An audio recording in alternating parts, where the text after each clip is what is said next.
உனக்கு சொர்க்கம் இருக்கிறது. ஈமான் கொண்டு யார் உறுதியாக அதிலே தெளிவான முறையில் உறுதியாக அல்லாஹ்வை நம்பிக்கை கொண்டிருந்தார்களோ மரண நேரத்தில் மலக்குமார்கள் இறங்குவார்கள். அவரை பார்த்து சொல்லுவார்கள், வெளியே வரப்போகிறாய், ஆனால் பயம் கொண்டு விடாதே, கவலை கொண்டு விடாதே, உனக்கு சொர்க்கம் இருக்கிறது, நாங்கள் உனக்கு தோழர்களாக இருக்கிறோம். மலக்குகளுடைய வார்த்தை.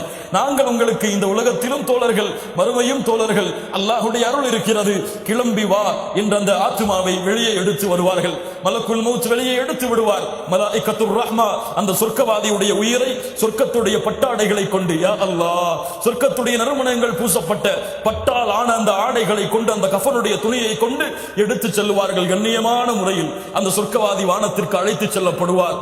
அவனை வரவேற்பதற்காக மலாயிகத்து ரஹ்மா வானம் முழுக்க நிரம்பி இருப்பார்கள். சுப்ஹானல்லாஹ். மலக்குகளுடைய வருகை, மலக்குகள் வானம் முழுக்க நிரம்பி இருப்பார்கள். கேட்பார்கள், யார் இந்த ஆத்மா?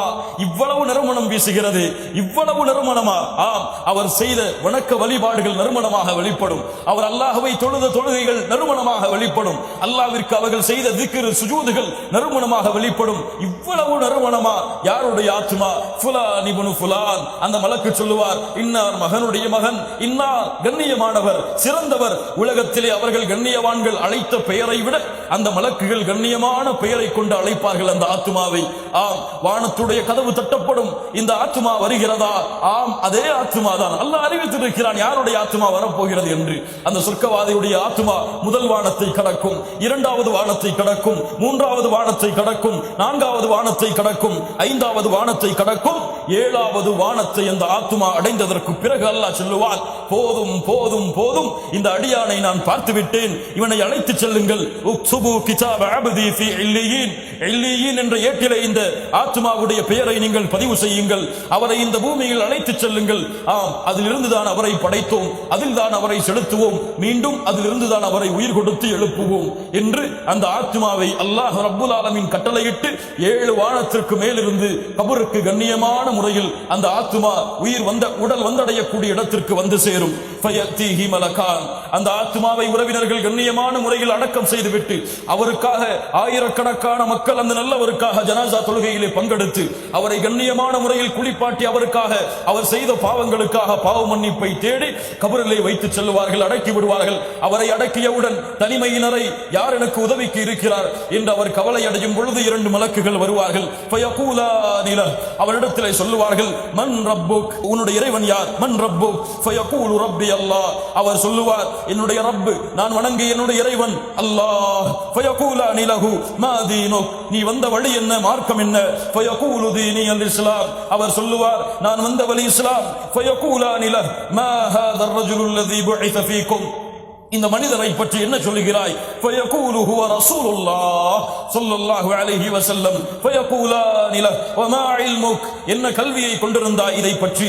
ஃபயகூலு கரஅது கிதாபல்லாஹ், அல்லாஹ்வுடைய புத்தகத்தை ஓதினேன். ஃபஆமன்து பிஹ், அதை ஈமான் கொண்டேன். வஸத்தக்து, அதை உண்மைப்படுத்தினேன் என்று சொல்லுவார். ஈமான் கொண்டவர்களுடைய வார்த்தையை அல்லாஹ் இந்த பூமியிலும் மறுமையிலும் அல்லாஹ் உறுதியாக்குவான். இந்த 3 கேள்விக்கும் அவர் பதில் சொல்லவுடன் வானத்திலிருந்து அழைப்பு வரும். அன் ஸதக அப்தி, சொர்க்கவாதியாக இருக்கக்கூடிய இந்த அடியான் உண்மையை கூறிவிட்டால், ஃபஅஃப்ரிஷூஹு மினல் ஜன்னஹ், ஃபஅஃப்ரிஷூஹு மினல் ஜன்னஹ், சொர்க்கத்துடைய பஞ்சு வித்தைகளை அவருக்கு விரியுங்கள். வஅல்பிசூஹு மினல் ஜன்னஹ், சொர்க்கத்துடைய ஆடைகளை அவருக்கு அணிவியுங்கள். யா அல்லாஹ், கண்ணியத்தை பாருங்கள். வஃப்தஹூ லஹு பாபன் இலல் ஜன்னஹ், அவருடைய கபருக்கு சொர்க்கத்தின் வாசலை திறந்து வையுங்கள். ஃபயஅதீஹி மின் ரூஹிஹா வ தீபிஹா, அதனுடைய நறுமணங்கள் அவரை வீச ஆரம்பிக்கும். கபர் அவர் பார்வை எட்டும் தூரம் வரை விசாலமாக வெளிச்சமாக மாறிவிடும். அப்போது ஒரு உயிர், ஒரு உருவம் அவருக்கு முன்னால் தென்படும். அவர் கேட்பார், நீ யார்? என்ன உருவம் நீ? இவ்வளவு நற்செய்தியை கொண்டு வந்த உருவமாக இருக்கிறாயே. அப்போது சொல்லும் அந்த உருவம், அன அமலுக ஸாலிஹ், நான் நீ செய்த நல்ல அமல்கள் தான் நான் என்று அந்த உருவம் கூறும். அப்போது இந்த அடியான் சொல்லுவான், ஃபயகூலு ரப்பி அகிமிஸ் ஸாஆ, ரப்பி அகிமிஸ் ஸாஆ, யா அல்லாஹ், வெற்றி அடைந்து விட்டேன். யா அல்லாஹ், யா அல்லாஹ், இந்த உலக வாழ்க்கையிலே நீ கொடுத்த அந்த வாழ்க்கையை முறையாக உனக்காக வாழ்ந்து இந்த கேள்விகளுக்கெல்லாம் பதில் சொல்லிவிட்டேன். சொர்க்கம் திறந்திருக்கிறது. யா அல்லாஹ் அகிமிஸ் ஸாஆ, மறுமையை ஏற்படுத்தி விடு. யா அல்லாஹ், இப்போதே ஏற்படுத்தி விடு. அந்த சொர்க்கத்திலே நான் நுழைந்து விடுகிறேன். ஹத்தா அர்ஜிஅ இலா அஹ்லி வ மாலி, என்னுடைய குடும்பத்தாரிடத்திலே திரும்பி சென்று விடுகிறேன். விடுகிறேன் என்ற நல்ல ஆத்துமா சொல்லும். அல்லாஹ் ரப்புல் ஆலமீன் மலக்குகள் மூலமாக அறிவிப்பான், நீ உறங்கு ஆத்துமாவே, நீ எழக்கூடிய நாள் இது அல்ல, ஒரு நாள் வரும், அந்த நாளிலே கண்ணியமான முறையில் நீ எழுப்பப்படுவாய், அதுவரை ஒரு புதுமகன் உறங்குவது போன்று நீ உறங்கு என்று மலக்குகளின் மூலமாக சுப செய்தி என்ற சொர்க்கவாதிக்கு சொல்லப்படும்.